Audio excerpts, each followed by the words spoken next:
আসসালামু আলাইকুম প্রিয় দর্শক, হাস্যকর হলো সত্য, টাকা আর লবণের চরিত্র একই।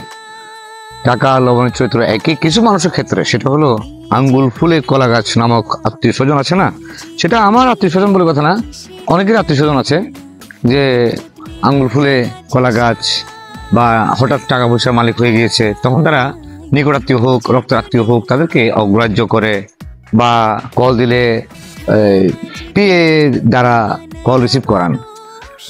আর লবণ বেশি হলে যেমন খাবারের সমস্যা হয়, ঠিক তেমনি লবণ কম হলেও খাবারের সমস্যা হয়।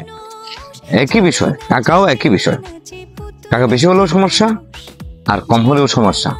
অতএব টাকা বেশি প্রয়োজন নেই, সবাই স্বাচ্ছন্দ্যে চলাফেরা করবেন আর নিকটাত্মীয় প্রতি সহানুভূতিশীল হবেন। টাকা আপনার থাক আর না থাক, নিকটাত্মীয় প্রতি সহনশীল হবেন এবং সহানুভূতিশীল হবেন। Thank you very much.